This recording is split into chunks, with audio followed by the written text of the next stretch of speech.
Sapo que chama chuva e que diz que foi, não foi. A mulher que pega foice tem o traje de viúva. Raposa que come uva tem o dente degotado. Homem que faz machado já pode chamar ferreiro. Nego do beiço coveiro tem o pé aparentado. Rádio Web EO. Aqui se faz, aqui se paga.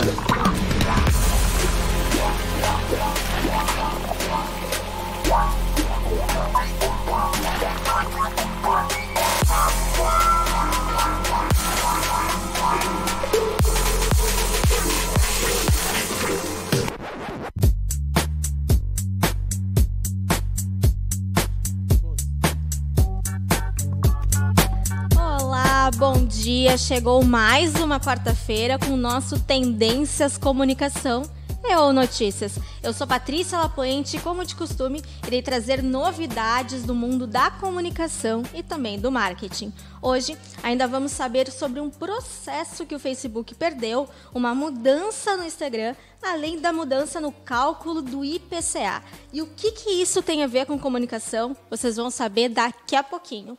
Isso porque antes a gente vai conversar, que eu vou conversar, né, com o meu convidado de hoje. E quem está aqui comigo no estúdio é o Marcelo Correia. Tudo bom? Tudo bem, bom dia, Patrícia. Um bom dia. Marcelo é professor universitário, é isso mesmo, Marcelo? Isso, professor há 9 anos. Então, vou pedir já, antes da gente entrar na nossa temática, que tu conte um pouco da tua trajetória. Tá, certo, vou contar então. Docência sempre foi minha paixão, me formei em Publicidade e Propaganda em Pelotas, no Rio Grande do Sul, aqui no Rio Grande do Sul, e vim a Porto Alegre, trabalhei como marketing, trabalhei em agências, mas a docência era minha paixão mesmo, aí fiz especialização, mestrado, e comecei a docência há 9 anos atrás, estou há 9 anos no IPA, sou professor de Publicidade e Propaganda, e estou há 7 anos na Uniriter também como professor de Publicidade e Propaganda de graduação e, às vezes, em alguma disciplina de pós-graduação. E tenho uma agência de publicidade também há 8 anos, a agência Closer, onde eu atuo como diretor de relacionamento e criação. Tá certo, então. Bom, então vamos para a nossa temática de hoje.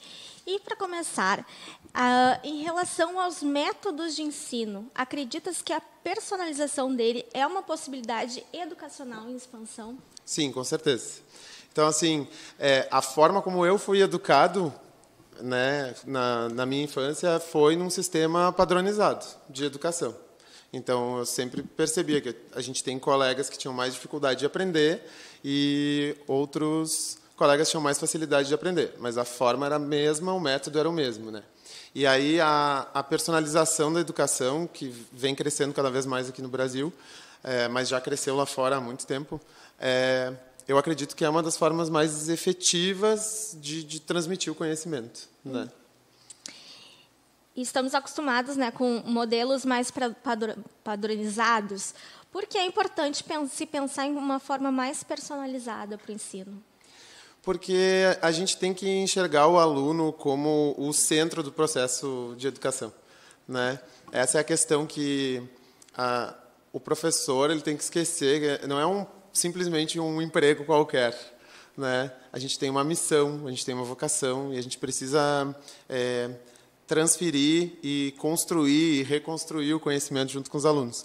Então, assim, a gente entendendo que cada aluno é um indivíduo, ou seja, ele é único, ele tem suas características específicas, né, até na forma de aprender, quanto mais personalizada for a educação, mais facilmente ele vai encontrar maneiras de entender o que tu queres transmitir para eles. Por exemplo, eu sei que a gente vai falar disso um pouco mais para frente, talvez, mas a gente se inserir dentro do contexto do aluno, né? Às vezes eu consigo ensinar um conteúdo melhor e que ele absorva melhor o conteúdo porque eu parto de um seriado que todos estão comentando em sala de aula. Então, eu tento contextualizar e trazer aquele exemplo para eles, assim. E também por alunos com dificuldades distintas, assim, de aprendizado. A gente sabe que tem pessoas, a gente é dividido, segundo alguns autores, né? Tem pessoas que são mais visuais, tem pessoas que são mais auditivas, tem pessoas que são mais sinestésicas, precisam de múltiplos estímulos, assim, para aprender.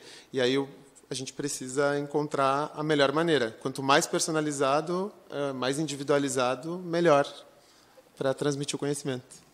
Concordas que esta personalização nada mais é do que uma série de estratégias pedagógicas voltadas a promover o desenvolvimento dos estudantes de maneira individualizada e respeitando as limitações e talentos de cada um? Exatamente. Eu acho que a gente pensar num ensino personalizado é a gente reconhecer, que é o que eu te disse, de reconhecer que cada um é único e não é pior ou melhor que ninguém. Eu acho que é promover igualdade. Eu acho que conversa muito com a educação inclusiva, que as faculdades, por exemplo, são obrigadas a ter, né? Se a gente tem um aluno com determinada deficiência, a gente tem que preparar um material específico para ele.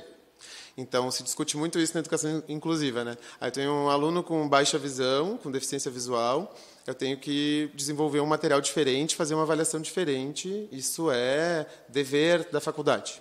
E o professor tem que estar engajado nisso. Tranquilo até aí. Então, se para um aluno que tem determinada deficiência eu tenho que desenvolver um material especial e eu me sinto apto e a faculdade permite que eu faça isso, por que se eu tenho alunos que são mais auditivos e alunos que são mais visuais, alunos que demoram mais para aprender, por que eu não posso personalizar para eles também? Sim. Né? Como é que eu vou fazer uma mesma prova com as mesmas questões para todos? E se quando eu estou discutindo o assunto em sala de aula parece que todos estão entendendo. E na hora do resultado da prova, a gente vê que tem uns que tiraram uma nota muito baixa, outros uma nota muito alta. Talvez a forma de absorver o conhecimento. Então, faz eu repensar a forma de avaliar eles também. É tudo isso. E para ti, mesmo com tantas possibilidades do próprio aluno personalizar o estudo, como escutar podcasts e ver vídeos na internet, por exemplo, ainda é necessário o professor se preocupar também com isso? Muito. Né? O professor é o exemplo na sala de aula. Né? Então, às vezes, de uma maneira pejorativa, eles brincam e chamam a gente de mestres. Né? E, às vezes, é por respeito, por admiração. E eu gosto de acreditar nessa segunda opção. Então, quando um aluno de 17 anos, 18 anos, diz assim, prof, tu é o meu mestre, né? A gente tem que parar para refletir sobre o que ele está dizendo ali. Poxa, tu é minha referência, tu és o meu exemplo. Eu quero te seguir, eu quero me espelhar em ti. Então, eu acho que nós, enquanto professores, a gente tem o papel de dar o exemplo para o aluno. Se a gente se mostrar interessado, se a gente mostrar que a gente enxerga ele como indivíduo e não como número, que a gente entende as limitações deles, eu acho que eles replicam isso, né? E eu acho que a gente é um ator central assim, na personalização do ensino. O professor é central. E qual é a importância da tecnologia nessa personalização do ensino e o papel dela? A tecnologia é algo que não tem mais como fugir, não tem mais como escapar. Né? Então, existe uma crítica muito grande a, por exemplo, ensinos EAD, porque é uma videoaula, será que o aluno vai aprender tanto quanto uma aula presencial? Que são outras discussões, dá para um outro papo. Mas não tem como escapar, a tecnologia é importante. O aluno hoje na sala de aula, quem é professor sabe, é inevitável. Assim, a gente não tem como competir com o celular, com o WhatsApp do aluno. Ele está o tempo inteiro preso, né, naquilo ali, na tecnologia. Ele gosta de múltiplos estímulos, principalmente o novo perfil de aluno universitário. Então, o que a gente precisa fazer? A gente precisa ver a tecnologia como aliada. Então, na hora de fazer um exercício, eu já proponho que pesquisem no celular, para eu não me sentir incomodado, que eles estão, 90% da turma está com o celular na mão durante a aula. Então, eu tento entrar no contexto deles. Olha, vou dar um exercício agora, a gente vai fazer uma discussão e vou problematizar determinado assunto, mas antes eu quero que vocês fiquem meia hora no celular, pesquisando referências no YouTube, olhando no Google, e aí eu estimulo que eles usem. Né? E permite também essa personalização assim, de tarefas, de eles postarem o trabalho ao invés de imprimir. As pessoas acham assim, a tecnologia, mas aí eu quero o trabalho escrito para ler. Mas assim, a gente é mais ecológico se a gente envia um trabalho via sistema, né? A gente não está gastando impressão, não está gastando papel. O aluno está no ambiente dele, ele está enviando e-mails, ele está olhando o YouTube, ele faz o trabalho, ele posta o trabalho. Eu tenho muitos alunos que de criação, eles postam o trabalho no Instagram e me mandam um direct dizendo, professor, se puder dar uma olhada no meu perfil, para eu olhar e comentar o trabalho. Eles vão postando o andamento do trabalho no Instagram. Então, isso é muito legal, isso é muito novo e a tecnologia é fundamental, eu acho, para tornar isso personalizado. Apesar do penso, né, para diversos tipos de personalização, há uma grade curricular que precisa ser respeitada. Como é que é para driblar essa situação? É bem difícil. É bem difícil porque, especialmente na faculdade, realmente tem a grade curricular e aí vem a orientação, inclusive, dos assuntos que são pontuados por aula. O professor ele fica levemente engessado naquele formato. Mas ele também tem a liberdade de ensinar aquele conteúdo que ele precisa ensinar da forma que ele julgar mais adequada. Então, assim, a forma de driblar a padronização, assim, eu tenho que ensinar determinado conceito de marketing, mas uma grade curricular não me proíbe ou não me inibe de ensinar esse conceito de marketing a partir de um episódio do La Casa de Papel do Netflix. Então, eu posso trazer algo do contexto, eu posso trazer algo da realidade deles, eu posso exemplificar do jeito que eu quiser e eu consigo transmitir o conhecimento que eu tenho que transmitir. Eu acho que essa liberdade, a diferença é a criatividade.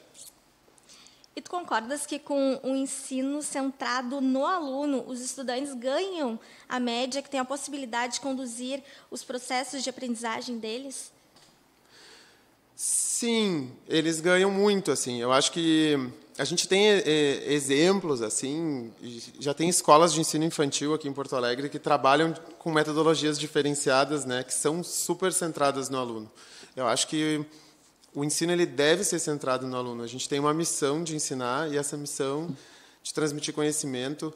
Eu me sinto, como professor, responsável pelo que aquele aluno vai absorver. Então, assim, eu sou um professor que eu me importo se eu vejo um aluno que está com um semblante mais cabisbaixo ali, eu vejo que ele está triste, eu pergunto, está triste? O que está acontecendo hoje? Tu está bem para a aula de hoje? A aula de hoje é um assunto importante, eu preciso que tu participe. Então, assim, eu gosto muito de estimular o aluno e de mostrar que ele é o centro daquele processo todo, que sem ele eu estaria dando aula para a parede. Eu estou dando aula para cada um deles.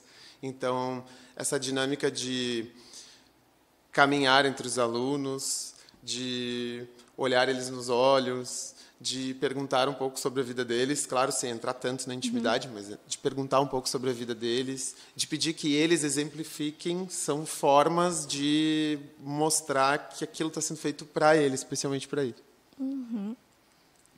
E que tipos de personalização de ensino te recordas para citar? Exemplos de personalização, vários, mas o uso de redes sociais para algum trabalho de aula, o trabalho de mentoria. Por exemplo, eu convido muito profissionais do mercado para avaliarem trabalhos dos alunos ou orientarem o processo de criação do trabalho do aluno em sala de aula. Então, essas questões assim de mentoria, de trabalhar com temáticas sociais, de usar tecnologia, de trabalhar com processos criativos. Assim, eu uso muito técnicas teatrais para as aulas. Eu acho que essas formas elas vão personalizando mais a aula e o conteúdo é mais absorvido pelos alunos. É isso que eu ia te perguntar agora. O que tu utilizas em sala de aula? Canto, danço. Não, mas eu utilizo muito técnicas teatrais, né? Eu utilizo muito exercícios de argumentação. Eu faço assim, não importa qual seja o trabalho, qual seja o tipo de trabalho, os alunos eles sempre são ouvidos. Então, eu tento dividir a aula em 2 períodos. Um período de conteúdo teórico e, depois do intervalo, praticar o que nós aprendemos. E aí eu sempre trabalho essa prática através de dinâmicas de desinibição, oratória, eu uso técnicas teatrais, faço com que eles defendam qualquer tipo de trabalho, eu faço mesa de debate em sala de aula, e é muito interessante, assim. Tem um exemplo, tinha uma disciplina que eu era responsável, que eu tinha como um dos objetivos principais da disciplina ampliar o repertório cultural dos alunos. Alunos de primeiro semestre, 16 a 18 anos em sua maioria, e aí eu tinha que ampliar o repertório cultural deles. Então eu precisava que eles entendessem assim que existiu Maria Callas, Chacrinha, né, comunicadores antigos, coisas que para um aluno hoje de 16, 18 anos não faz nem ideia de quem são. E eu precisava que eles se interessassem por aquilo. Então eu peguei e usei o teatro para isso. Eu sorteei numa turma de 50 alunos 50 personalidades marcantes que eram importantes para eles ampliarem esse repertório cultural. E aí, cada um deles tinha que desenvolver uma apresentação de 3 a 5 minutos, contando quem foi aquela pessoa de uma maneira performática. Então, um exemplo que me marcou muito foi o Walt Disney. O aluno ele pediu ajuda de outros colegas, e ele fez como se fosse... Ele se vestiu de Cinderela, e fez como se estivesse no divã, numa sessão de terapia, dizendo que tinha traumas de quando foi criado o personagem. Ele fez uma encenação fantástica, assim, uma esquete teatral maravilhosa, assim, como se fosse a Cinderela sentindo saudades do pai, do criador, e aí foi contando a história como se estivesse no divã.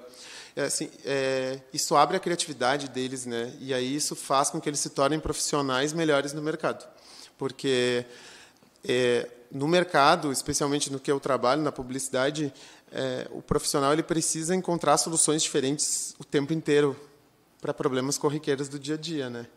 Então, eles, se forçados na sala de aula a fazer isso, a encontrar uma maneira criativa de contar a história de alguém, desperta ainda mais a criatividade para que eles tragam mais resultados no mercado também, nos estágios, no trabalho, tudo. Eu acho bem legal. Nesses 9 anos eu tive resultados bem positivos assim com os alunos. E em relação à comunicação, essa personalização é importante? Sim, muito importante para a comunicação. É também na personalização que a gente descobre as habilidades dos alunos. Então, assim, se eu trabalhar com uma educação personalizada e potencializar as qualidades de cada um, essa questão de identificar que um necessita de estímulos visuais só, outro precisa de estímulos audiovisuais, né? Outro memoriza mais se tiver o uso da tecnologia, eu também consigo ir identificando o que eles vão, talvez, aflorar mais no mercado de trabalho. Então, a gente vai conduzindo. Eu acho que o professor é um condutor, assim. Tem alunos, assim... que a gente vai conduzindo, e aí no meio do processo ele diz, chegou o momento, eu vou procurar um estágio. Ele disse, experimenta no atendimento publicitário. Experimenta na criação, porque tu começa a observar no que ele se destaca mais, nas características únicas de cada um, e tu começa a direcionar eles, de certa forma, como um mentor, para eles se destacarem mais no mercado de trabalho. Bem legal. Para finalizar, em relação ao futuro, ao teu ver, o que a gente pode esperar em relação a essa personalização do estudo nos próximos anos? O que a gente pode esperar? A gente pode esperar, acho que um compromisso das instituições de ensino em realmente se preocupar com a característica única dos alunos, né? Eu acho que isso existe.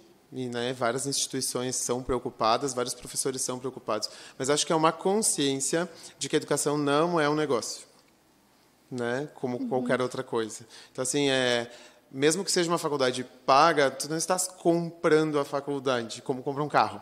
A gente está adquirindo conhecimento e pagando uma parcela para ter acesso a professores de qualidade, estrutura de qualidade, para ter aquela educação.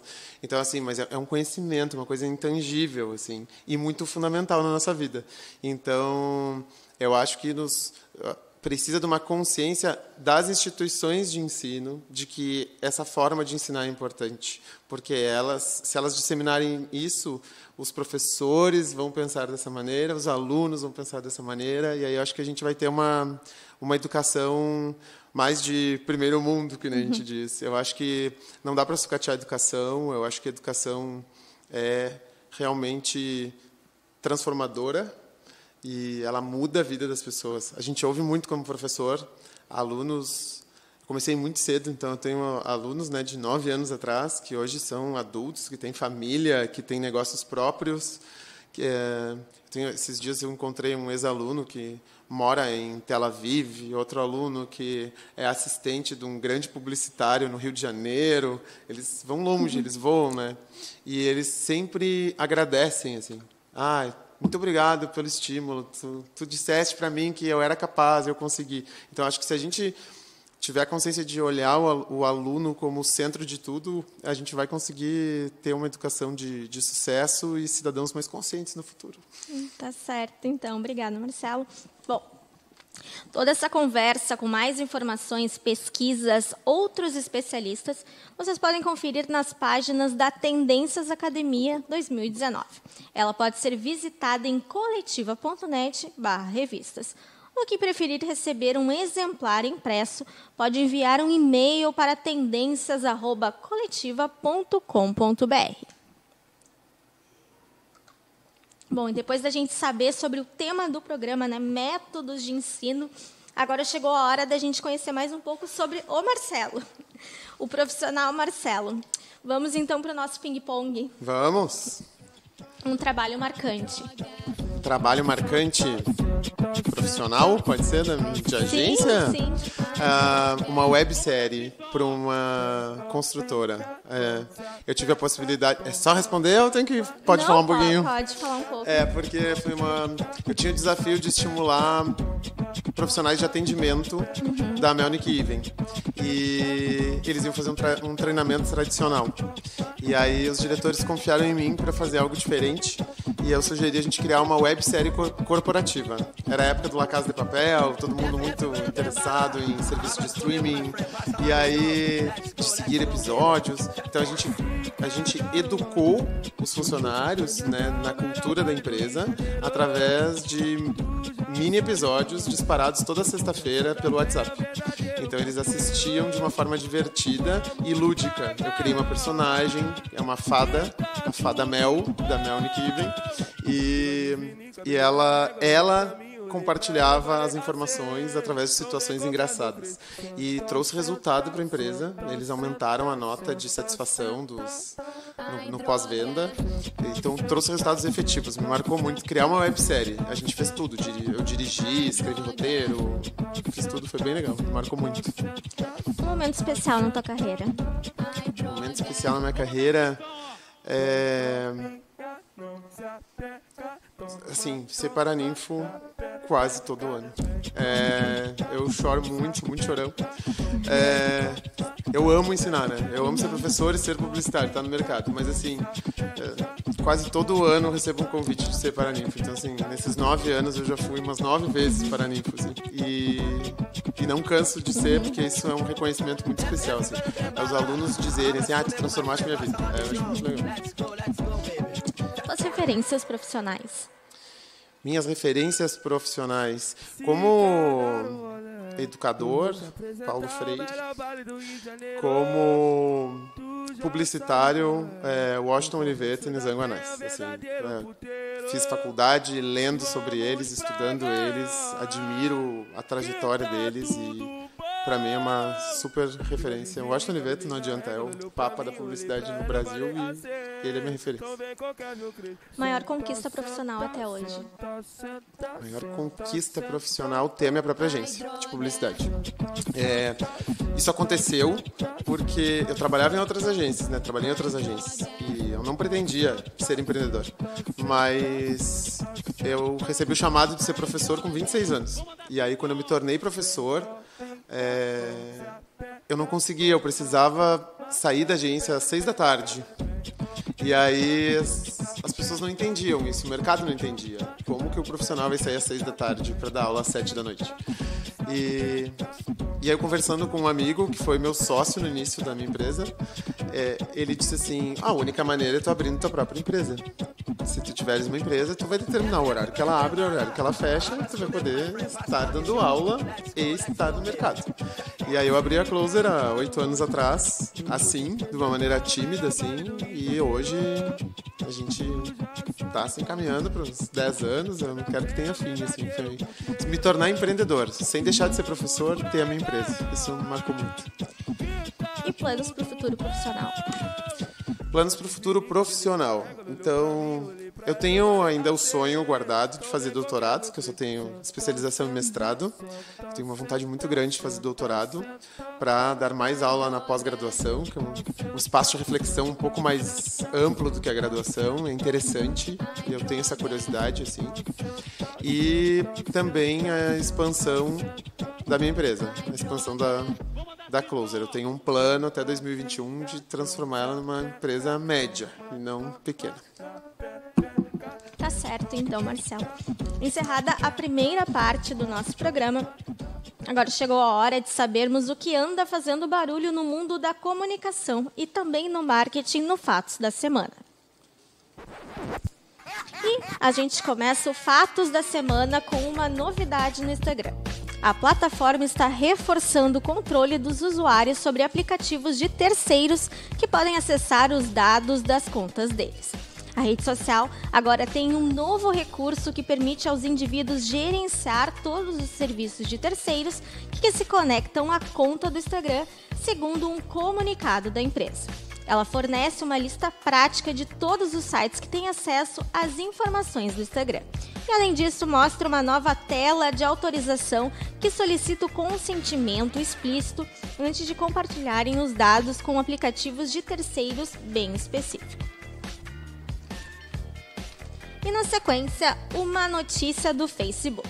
Conforme o The Hollywood Reporter, a rede social de Mark Zuckerberg adulterou métricas para inflacionar em até 900% o alcance dos vídeos, além das visualizações de conteúdos de propaganda paga.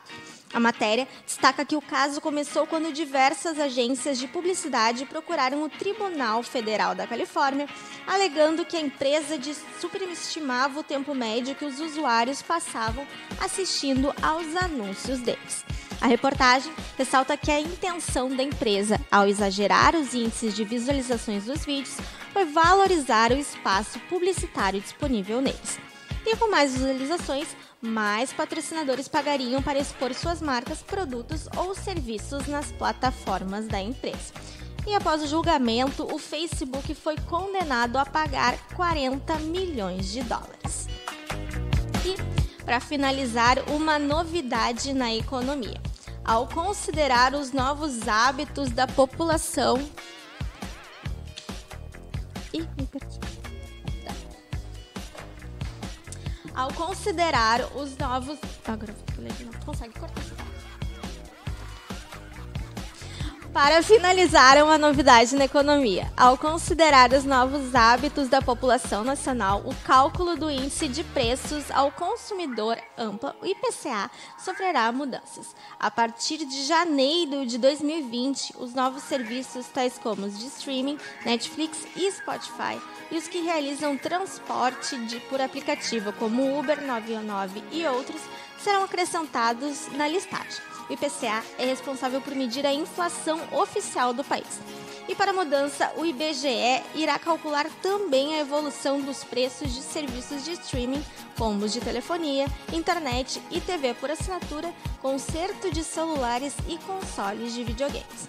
Na linha oposta, outros aparelhos como, por exemplo, DVD, antena, manutenção de microcomputadores, assinadura de jornais e câmeras fotográficas deixam de fazer parte do cálculo do IPCA. Bom, então a gente fica por aqui. Eu agradeço imensamente a presença do Marcelo, muito obrigada. E me despeço de vocês também e volto na próxima semana. Lembrando que todo mundo pode acessar as redes sociais da nossa publicação Tendências pelo @revista Tendências tudo junto. Estamos no Facebook, Instagram e LinkedIn. Então tá, até semana que vem. Tchau, tchau.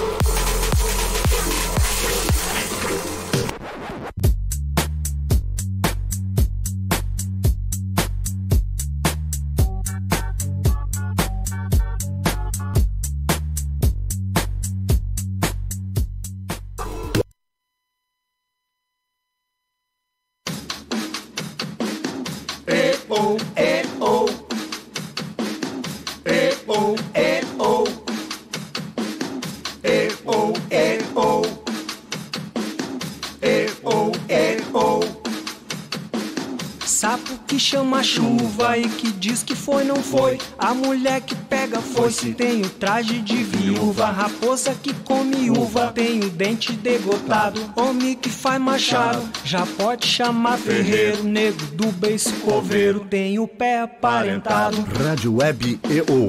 Aqui se faz, aqui se paga.